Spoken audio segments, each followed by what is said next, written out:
Olá, vamos ver agora nessa aula quais são as potenciais toxicidades de um microplástico e alguns conceitos importantes para a gente entender isso. Cadê o...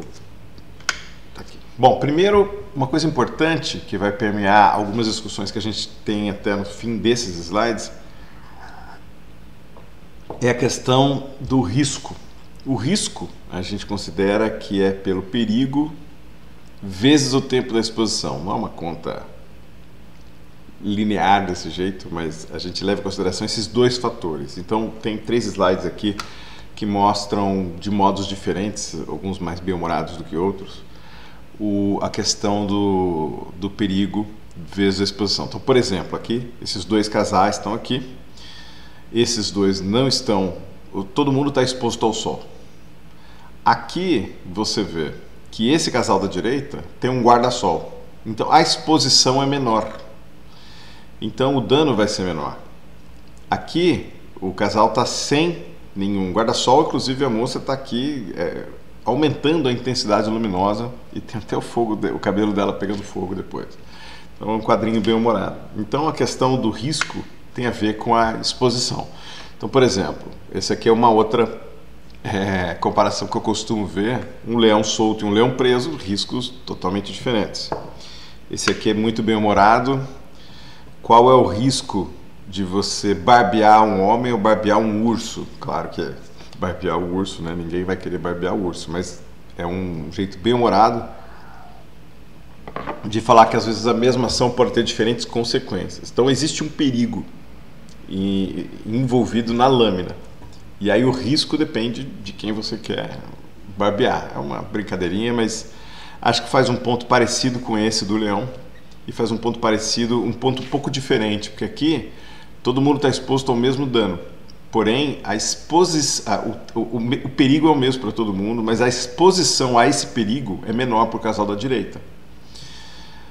Aqui, eu gosto dessa figura do Instituto Tisserand, não sei se é assim que fala, mas é em que ele fala, aqui ó, eu tenho uma toxicidade, o risco é maior quanto maior for a toxicidade, quanto maior for a dose,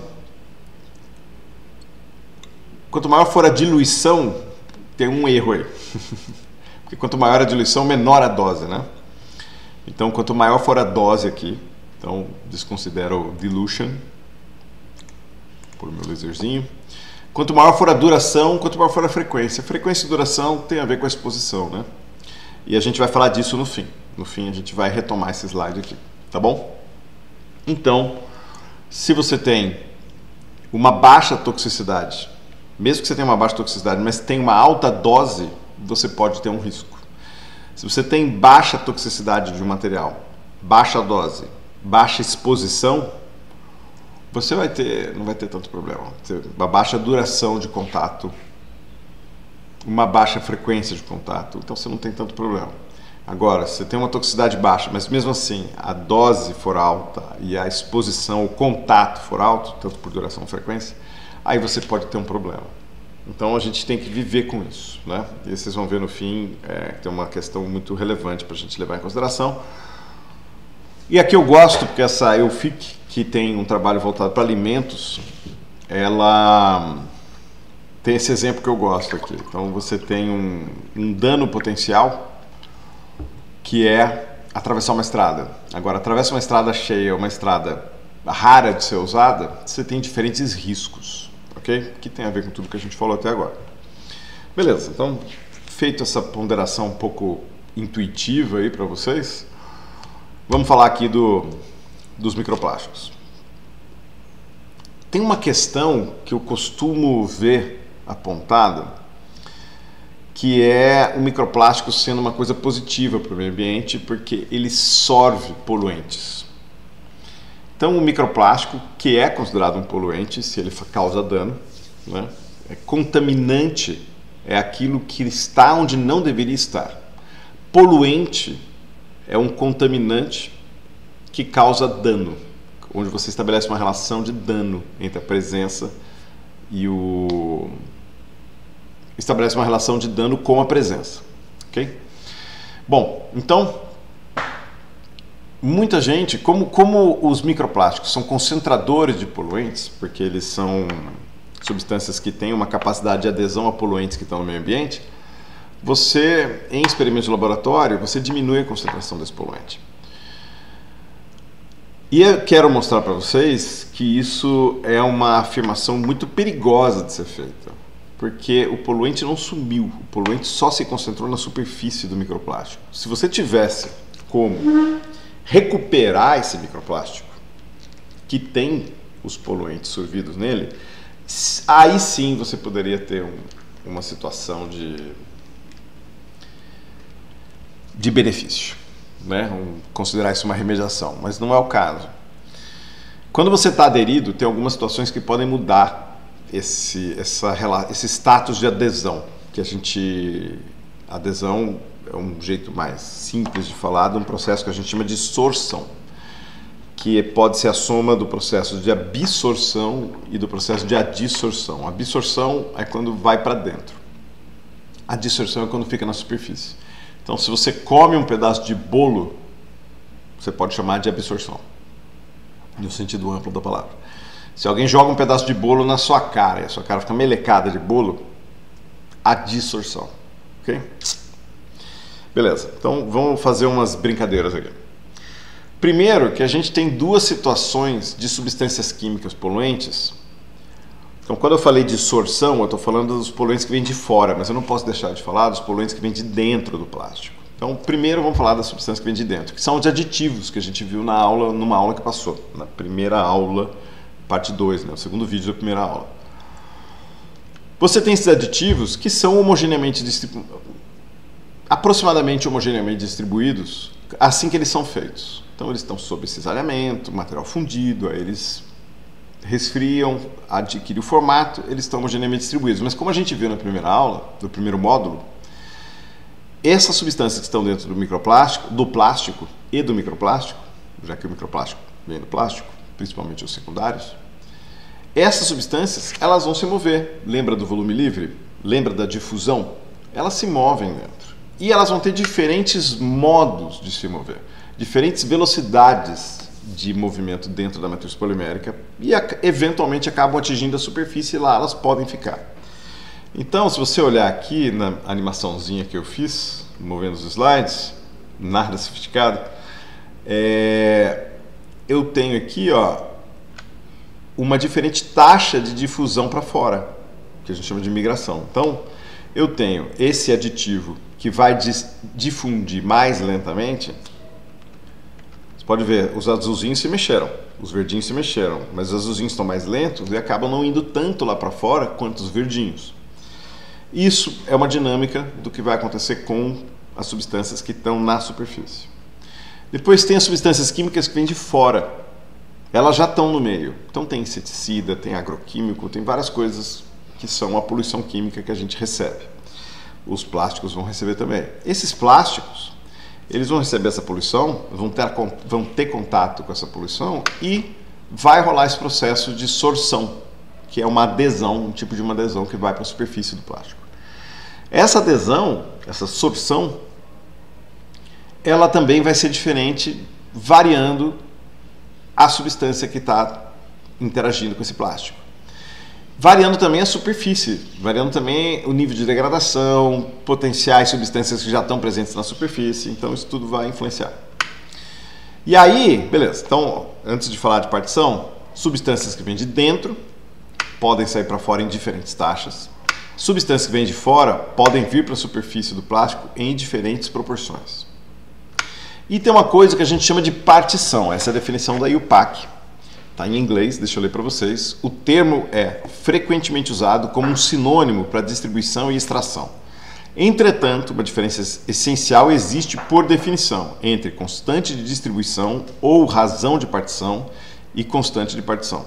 O termo partição deveria ser, mas não invariavelmente, ou seja, em alguma situação pode não ser, aplicado à distribuição, e aí é o ponto que eu quero enfatizar, aplicado à distribuição de uma espécie química única, definida, entre as duas fases. Então, se eu tenho um tanto de substância roxinha na superfície do plástico, e outro tanto dessa mesma substância aqui fora, eu tenho uma razão entre essas duas. E a mesma coisa, eu não estou mostrando aqui ainda, mas essas moléculas verdinhas e azulzinhas que estão na superfície do microplástico vão para fora em algum momento. E aí vai ter uma razão de partição também, porque uma parte não vai e uma parte vai. É o conceito de equilíbrio químico que vocês devem ter visto no colégio. E aí, esse equilíbrio a gente aplica aqui a partição e a gente tem uma constante de equilíbrio associada à partição. E essa constante de distribuição de partição é simplesmente a razão entre o que foi para a fase orgânica e o que está na fase aquosa. E aí depende do que você chama de fase orgânica ou fase aquosa, pode ter sólido e líquido, pode ter entre dois líquidos, e aí você tem uma diversidade de ambientes em que você pode estudar isso. Mas a questão é, se você muda a polaridade, então beleza, então deixa eu, antes de ir para a questão deixa eu rever tudo aqui, porque eu acho que isso pode confundir. Substâncias que estão dentro vão para fora, substâncias que estão fora vão para a superfície. Quando a gente fala de substâncias que estão dentro e que vão para fora, a gente está falando de ocupar a superfície do plástico. Quando a gente fala de substâncias que estão fora e vão para a superfície, a gente está ocupando a mesma superfície. Esses dois processos acontecem simultaneamente. Então a gente vai ter uma superfície ocupada dos poluentes que vêm de fora e dos poluentes que vêm de dentro do plástico. Estando na superfície, eles podem particionar, que foi o que a gente viu com esse conceito aqui. E essa partição que vem da razão da distribuição dos que ocupam a superfície e dos que acabam migrando, essa razão vai variar de acordo com a afinidade que as substâncias têm com a superfície. Então, se eu tenho uma superfície hidrofóbica, espécies hidrofóbicas vão interagir. Se esse material hidrofóbico intemperizou por exposição ao sol, por exposição a algum meio oxidativo, ele vai diminuir a hidrofobicidade, vai se tornar mais hidrofílico e vai mudar as moléculas que estão aderindo. Ok? Então, se eu tiver mudança do substrato, eu vou mudar as moléculas que estão aderindo. Porém, eu também tenho, e a gente vai ver isso mais para frente, eu também tenho a possibilidade de mudar as condições do meio em que essa molécula está. Então, está em água, essa molécula roxinha vai ser sorvido pelo microplástico. Beleza, o microplástico interage bem com essa molécula roxinha, está de boa. Vem um peixe e come, então não está mais na água. Agora ele está dentro do estômago do peixe. O estômago do peixe pode ser um pouco mais ácido. Isso pode mudar a capacidade dessa molécula roxinha de interagir com o microplástico. Pode ser que essa molécula roxinha interaja melhor com um meio mais ácido. Ou pode entrar em contato com um tecido apolar, um tecido adiposo do peixe ou do animal que comeu esse microplástico. Esse tecido adiposo é mais apolar, tem gordura, do que o meio aquoso. Também pode ser uma situação em que essa molécula roxinha prefira ir para o meio apolar. Então, são coisas que podem acontecer com polímeros hidrofílicos, hidrofóbicos, com todo mundo. Então, essa condição bem estabelecida na água pode mudar se esse material muda de meio. E vai mudar o quê? O coeficiente de partição. Ok? Então, essa é uma coisa importante da gente saber.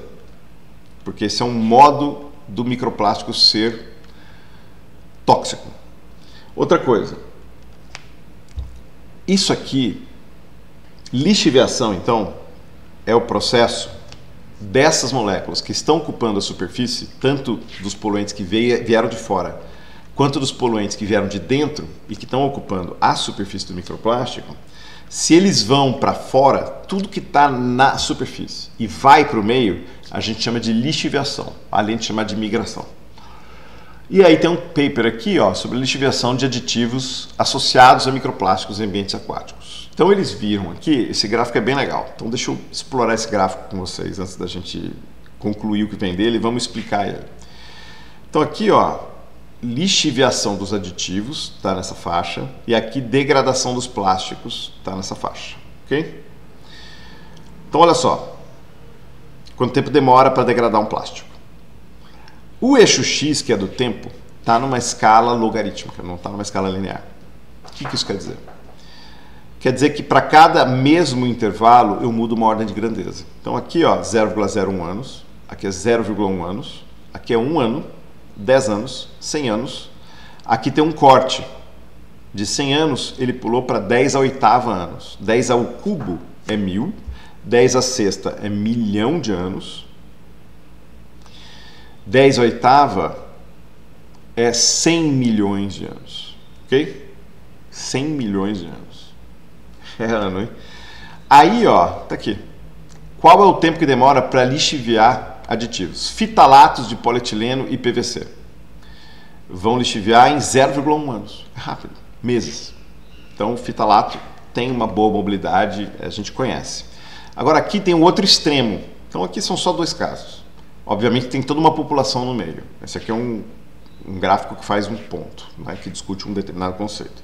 Então, eu posso passar de plastificantes que liberam muito rápido, que lixiviam muito rápido, a retardantes de chama, que lixiviam muito lentamente, de 10 anos a 0,1 bilhão de anos. 100 milhões de anos a 0,1 bilhão de anos. E é verdade, o retardante de chama, ele é uma molécula muito grande, muito pesada, difícil achar um volume livre onde ele caiba para ele forçar a sua difusão e a sua lixiviação. Porém, tem uma questão aqui. Olha só.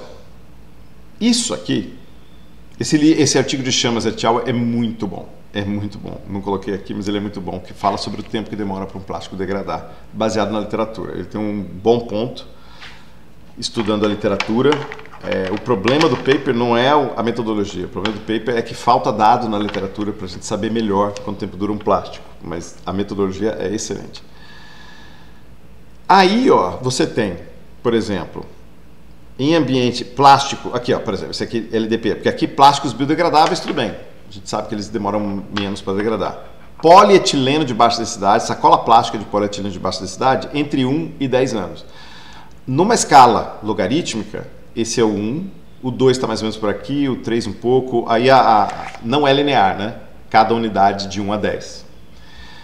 Então isso aqui praticamente menos de 2 anos, ou 2 anos e pouco, até 2 anos e pouco, é quanto tempo demora para uma sacola plástica degradar num aterro, compostagem, solo. Porém, uma coisa que não está nesse gráfico, mas está no artigo de Chamas et al., é o tempo que demora para degradar 1 micrômetro, ou seja, um material muito pequeno. Mas tudo bem, está aqui, está nessa ordem de grandeza. HDPE, garrafa de, ou seja, não vai sumir uma sacola inteira em 2 anos. Mas aqui, ó, essa é uma falha desse gráfico. HDPE, garrafa de HDPE no mar, de 10 a 100 anos. Então está aqui no meio, não é linear, como eu disse, então deve ser uns 20 anos aqui. E aqui 100 anos seria a mesma garrafa de HDPE nesses ambientes aqui, aterro, compostagem e solo. Aí vem a questão. O que adianta? Imagina que você colocou um retardante de chama numa peça polimérica. Beleza. Se ele demora milhões de anos para sair de lá, para lixiviar, e quando a gente fala em milhões de anos, a gente está falando da meia-vida, metade da concentração. Não tem problema, porque está dentro do plástico. E você não vai ficar com aquele material, com essa tela. Eu estou com uma tela aqui na minha frente, ela tem retardante de chama, né? Eletroeletrônicos tem muito retardante de chama.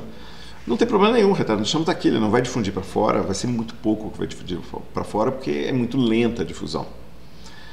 Beleza, mas o que está segurando isso aqui?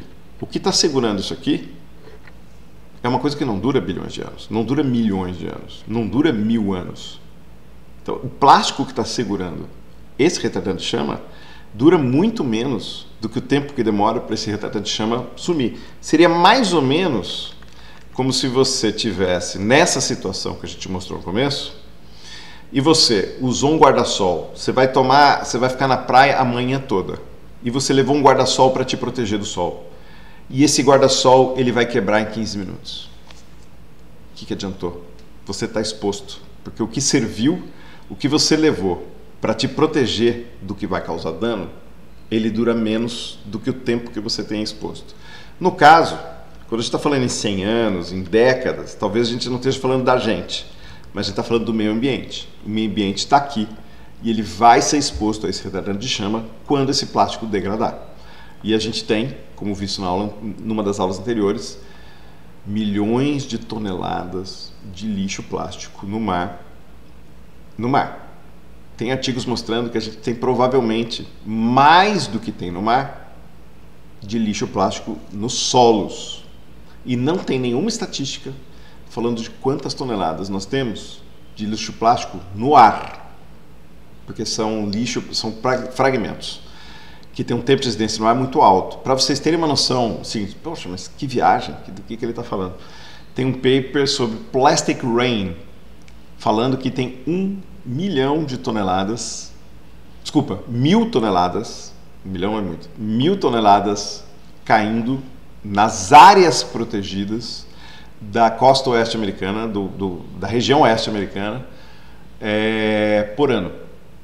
Só por deposição atmosférica, porque são áreas protegidas, são parques nacionais, então não tem atividade urbana, não tem fontes antropogênicas muito significativas de plástico. Então o que cai ali é da deposição. E a medida é justamente por deposição atmosférica. São umas estações que eles recebem a deposição em tempo de seco. Quando começa a chover, fecha essa caixinha automaticamente e recebe essa outra caixinha para receber o microplástico, receber a deposição atmosférica de chuva. Então eles sabem o que tem, que está caindo ali. E eles fizeram um estudo para microplástico. Tem a área da caixinha, extrapolaram para a área do parque e chegaram em 1.000 toneladas de deposição atmosférica. Sólido, a gente não sabe o quanto tem no planeta todo. Então, a gente tem muito plástico aí. Quanto tempo vai durar esse plástico? Décadas. Tudo bem, décadas. Séculos, tudo bem. Depois que eles forem embora, conforme eles forem degradando, você vai liberando esses aditivos. E esses aditivos são tóxicos. E isso é exposição. Ok? Ah, não é exposição para a gente. Bom, vai ser para os nossos netos e vai ser certamente para a natureza. Ok? Então, este gráfico, ele conta essa história. Esse gráfico conta esse contraste entre o tempo de fusão e o tempo que dura o material que está impedindo essa substância de difundir. E aí o que importa é isso aqui e não isso aqui. Beleza. Deixa eu falar mais alguns conceitos para vocês. Tem uma coisa na área de microplástico que vem do inglês que chama NIAS e IAS. E eu acho importante vocês saberem que isso existe. NIAS é o Non-Intentionally Added Substances. Substâncias não intencionalmente adicionadas. E o IAS são as Intentionally Added Substances. Então, as substâncias intencionalmente adicionadas. E aqui tem um trabalho mostrando. Então, por exemplo, aditivos. Eu quis colocar. Então, são as IAS.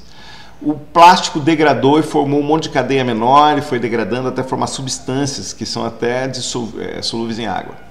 Isso é um NIAS. São substâncias que estão no plástico, que vieram da degradação do plástico e que eu não quis adicionar lá dentro. Poluentes que foram sorvidos do meio ambiente. Eu não quis adicionar, mas eles fazem parte do plástico e eles vão fazer parte da carga tóxica desse plástico. E aí o pessoal fez esse estudo para substâncias recicladas. Lembra que substâncias recicladas tiveram uma vida útil. Então foram expostos a material de limpeza, a pintura, alguma modificação que você fez, a atritos, a degradação, a uma mistura com outros plásticos. Então, o que acontece? Fazendo uma medida não específica, o pessoal conseguiu ver o que tinha de aditivo e o que tinha dessas outras coisas. Então, por exemplo, aditivo é um IAS, Intentionally Added. A degradação do aditivo não é um IAS. Você não quis colocar o aditivo que foi degradado e que gerou uma outra molécula diferente do aditivo. Então, isso é um NIAS. Degradação de polímeros é um NIAS. Contaminantes que eu não sei o que é um NIAS. Eu não quis adicionar. Se foi parar no plástico, não foi porque eu quis. E aqui está mostrando esses dois HDPE, se eu não me engano. Não, esse é HDPE, sacola de shampoo, e aqui é uma sacola plástica, agora eu estou reconhecendo. Isso aqui é LDP.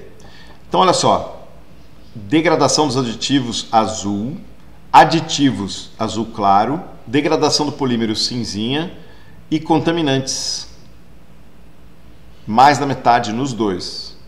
Aqui, ó, pós-consumo HDPE, está mostrando aqui a área do cromatograma. É uma coisa específica. Quem mediu isso foi um cromatógrafo. E aí ele viu a área, ou seja, uma análise não específica. Eu não sei quais aditivos, mas eu sei em que pontos saem os aditivos, eu vejo a área daquele pico. Eu não sei onde... Coisas que eu não sei. O que saiu, no momento em que saiu, porque espera-se que a gente já conhece os aditivos usados, então eu consigo determinar. Os IAs, que foram intencionalmente não adicionados, saiu fora dos tempos, que o cromatógrafo ele separa as moléculas de uma mistura. Saiu nos tempos que você sabe que são aditivos, você fala, bom, é aditivo. Saiu uma molécula num tempo diferente do tempo que deveria sair o aditivo, porque você controla pelo tempo que ele fica numa coluna cromatográfica, saiu fora desse tempo, você diz que é uma molécula contaminante que você não sabe o que é. E você mais ou menos sabe quais são os produtos da degradação do polímero e os produtos da degradação do aditivo, e você consegue dizer mais ou menos quem é e quem não é. Então tá aqui. Essa é a técnica que foi usada e o eixo Y é a área do cromatograma. Então olha, a área é muito maior para os contaminantes que para o resto. Agora, para o polietileno de baixa densidade, tem uma área menor do que o polietileno de alta. Então aqui tem muito mais coisas do que no polietileno de baixa. E aqui tem uma magnificação do polietileno de baixo. Tá vendo? O eixo Y vai de 0 a 0,7, que é mais ou menos aqui. E aí você vê uma distribuição mais ou menos parecida, que está representado aqui. Porque aqui é o relativo, não é o absoluto. Aqui é o número absoluto. Então, só para vocês verem como um material pode ter uma carga química desconhecida, que a gente nem sabe o que é. Então, isso é parte também da carga tóxica de um material plástico. E aí, a gente pode dizer que microplásticos são tóxicos, porque se vocês foram olhar na literatura, tem artigo dizendo, exposição de microplásticos a larva de ouriço do mar, não sei o que, tipo, alguma coisa. Não apresentaram resultados tóxicos significativos, ou apresentaram resultados tóxicos. Aí você fica assim, qual paper eu uso? Aí você vai falar, vai discutir com alguém pega um paper e fala assim, aqui ó, não é tóxico. Alguém fala, não, mas espera aí, tem esse paper aqui, ó, é tóxico. Aí você fala, caraca, o que está acontecendo? O que você faz? Você vai para uma revisão sistemática. A revisão sistemática ela foi criada pela área da medicina para evitar investimento em coisas que já são bem consolidadas e para você resolver controvérsias relacionadas a algum tema. Volta e meia a gente é confrontado com algum paper falando, café faz bem, no ano seguinte café faz mal, e aí tem umas piadinhas com o médico, ano par, gema de ovo faz bem, ano ímpar, gema de ovo faz mal, porque são temas muito controversos, diferentes estudos podem apontar diferentes resultados. O que você faz quando você está numa situação dessa? Uma revisão sistemática.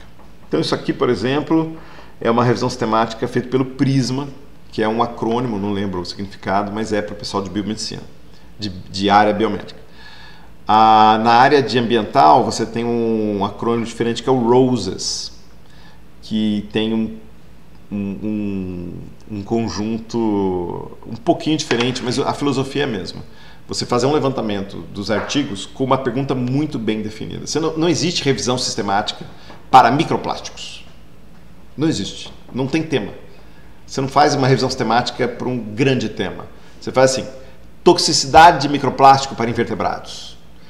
Toxicidade de nanoplásticos para peixes. E aí você busca os artigos que atendem essas palavras-chave.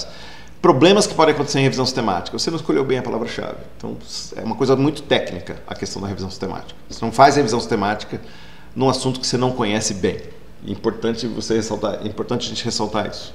Você tem que conhecer bem o tema para escolher bem as palavras-chave e fazer uma boa análise. É comum, eu dei uma disciplina de escrita científica, só compartilhando com vocês, e era comum, era obrigatório se inscrever na disciplina com um conjunto de dados. Era uma disciplina instrumental, ou seja, o aluno entrava com um conjunto de dados e saía com o artigo escrito para submeter. A nota vinha com a submissão. Se não submetesse, não passava. Mas todo mundo submetia ou ia submeter em algum tempo, faltava alguma coisinha, mas era uma disciplina nesse pique. E aí os alunos começaram a se inscrever, como não tinham resultados experimentais, eles começaram a se inscrever com revisão sistemática, como se fosse uma revisão para a introdução da tese ou da dissertação. Não funcionou, porque os alunos, eu aceitei numa primeira oferta, não deu certo, porque os alunos não sabiam o que eles estavam buscando, porque justamente eram alunos que estavam começando naquele tema. Então não dá, você tem que ser do tema para poder fazer uma revisão sistemática. Agora, se você está entrando num tema, é muito importante você ler uma revisão sistemática, porque ela te dá um quadro geral de uma área. E o que ela faz? Você primeiro tem uma expressão de busca, faz a busca em várias bases de dados. Tá aqui, ó, deixa eu pôr meu laserzinho aqui. Depois que você faz essa busca, você tem a remoção dos duplicados. Então aqui, ó, achou 1088. Na Web of Science achou 1144. Removeu os duplicados. Depois você faz uma leitura. Você soma os dois e remove 755. Aí sobrou 1477. Aqui você faz uma leitura do título. E aí você exclui só baseado no título. É uma abordagem. Eu faço diferente. Eu leio título e abstract e resumo e removo ou aceito baseado na leitura dos dois. Mas aqui, beleza. Quando você trabalha com milhares, você vai perder alguma coisa. Isso é importante ficar claro. Então, você lê o título, remove esse tanto. Você lê o abstract, remove esse tanto. Ó, de 2000 e pouco, você chegou em 338. Aí você lê o paper inteiro. Olha o trampo, lê 338. Sobra, você remove 155, sobrou 183 e aí você faz um estudo dos dados. Então, uma revisão sistemática é um trabalho duro, mas é importante para a gente colocar ordem em alguma bagunça, em alguma controvérsia. E eu sugiro que, se vocês quiserem saber sobre microplástico na área de vocês, na área de interesse de vocês, vocês vão para ler, tentem ler uma revisão sistemática, se esse é o interesse de vocês. E aí eu gosto muito dessa revisão sistemática, que eu acho ela exemplar, aí eu queria mostrar para vocês. Primeiro, bom, essa aqui, ó, efeitos de micro e nanoplásticos virgens, que são aqueles que não passaram por uma vida útil, em peixes, tendências, meta-análise e perspectivas. E aí, ó, eles primeiro, isso aqui não é o resultado, isso aqui é o universo de artigos que eles levantaram, depois de fazer todo esse procedimento aqui, o universo de artigos que eles levantaram abordaram isso aqui. Então, 53% dos experimentos foram em água doce, 38% em água do mar, e anfídromo, deve ser, não sou da área de peixe, deve ser os dois, né? Dieta pro experimento, onívoro, carnívoro, plantívoro e herbívoro. Estágio da vida, adulto, juvenil, larva, desconhecido. Porque às vezes o cara publica, mas ele não colocou um detalhe que é importante, mas passa às vezes. Tipo de plástico estudado, ó, PS, PE. Então você sabe mais ou menos qual é a diversidade de plásticos na literatura. Formato, esfera, fragmento, fibra. Ó, fibra é muito pouco. E fibra têxtil é um material muito relevante. Então, um artigo de revisão sistemática, ele aponta aqui uma lacuna. Está faltando paper de fibra. Ok? E o modo em que esses peixes foram expostos a esses plásticos. Por isso que tem a setinha aqui. Bem bonitinho esse artigo. Bem claro, bem didático. Na água, 59%. Na comida, dentro da comida, junto com a comida, dentro da comida e dentro de presas vivas. Então, tá aqui, tá apontando predominâncias de metodologia. E aí, olha que legal, eles separaram os papers que foram lidos em microbioma, sistemas excretórios alimentares, função neuromuscular, sensorial e comportamental. Aqui, tá vendo o laserzinho, né? Então, sistema respiratório circular, fitness, sistema imune. Aí, ó, tem dentro do metabolismo, tem 5 categorias. Dentro de microbioma, 5. Dentro do sistema alimentar, 4. Dentro do neuromuscular, 7. E por aí vai. Então você tem essa divisão. E aí, olha só que legal. O tamanho da bolinha é o número de endpoints. O número de endpoints é o experimento que o cara fez. Então, um experimento, um endpoint. Ok? 10, 50, 100. Ao todo, de todos os artigos. Então, todos os artigos que estudaram metabolismo de carboidrato, todos juntos, ou o que colocaram o microplástico na água ou na comida. Separaram nessas grandes categorias. Tem mais categorias, porque na comida, tá?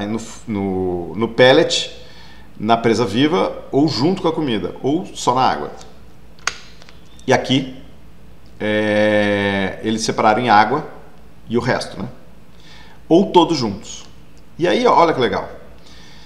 O número de endpoints que foram estudados e o número de endpoints que foram afetados.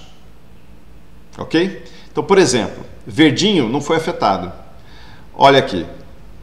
Microplástico dado na comida, estresse oxidativo, tá verde, tem uma bola grande, muitos endpoints. Tá verdinho, não foi afetado. Não é tóxico para estresse oxidativo. De acordo com a literatura que esses autores levantaram, que é para ser uma literatura bem corrida. Ok? Agora, metabolismo lipídico, poucos endpoints foram estudados, mas os que foram estudados, deu 100% de endpoint afetado. Então temos problema. Então, onde você vê verdinho e laranjinha, verdinho claro e laranjinha aqui, ó, até 50. O laranjinha é 75, né? Laranjinha claro até o laranjinha escuro. E o vermelho 100%. Então, você pode ver aqui aonde pode ter problema. Ó, aqui, ó. Aqui tem uma bolinha relativamente significativa. Metabolismo geral. Colocado na água, laranja escuro. Colocado na comida, verdinho claro. Então você vê que o número de endpoints foi significativo e deu problema se você colocou na água. E deu menos problema se você colocou na comida. Qual plástico? Aí teria que ir na literatura e ver, mas essa é uma visão geral. Então, você pode ver que aqui eles organizaram a bagunça. E nessa bagunça, você consegue ver aonde que teve problema, aonde que não teve problema. E ainda eles fizeram uma coisa adicional. Eles explodiram esses resultados e chegaram aqui, nesse quadro.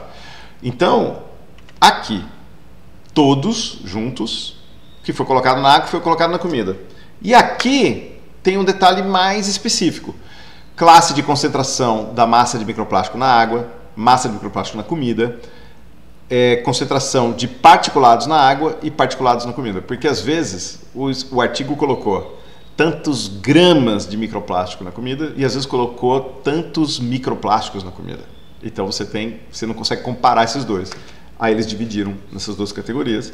E aí você consegue ver onde tem vermelhinho e onde tem laranja. Então aqui, por exemplo, ó, sistema nervoso, muitos endpoints, valor laranja. Então, grande parte desses endpoints mostrou um resultado. Se mostrou resultado, afetou o peixe. Ok?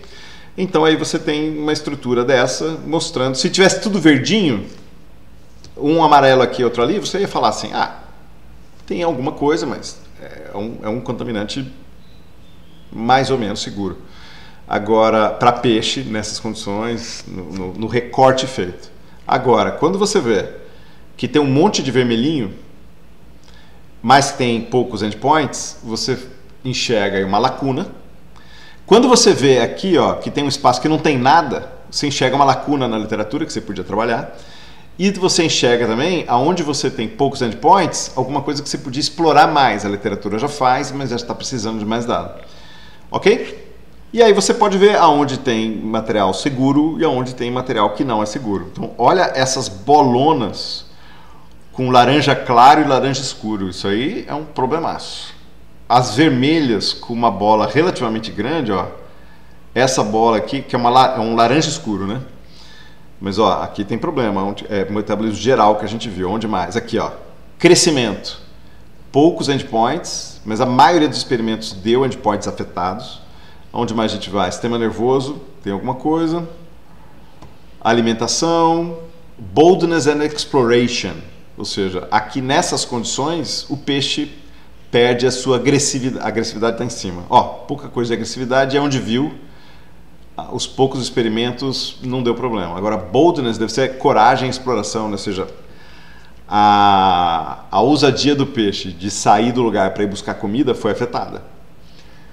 Então tá aqui, bem legal, né? Crescimento, outros atores moleculares, tem uns vermelhinhos aqui, e aqui, ó, diversidade total do microbioma. Então afetou a diversidade do microbioma no peixe. Ó, isso aqui é grave, hein? Beleza? Então, com a análise de revisões sistemáticas, você tem um estado da arte, você tem uma boa visão se aquilo é tóxico ou não. E se você não achar uma revisão sistemática na sua área e você é um especialista daquela área, tem uma lacuna para você explorar. Ok? Show de bola. É isso. Acho que acabou. Aqui só para mostrar... Beleza.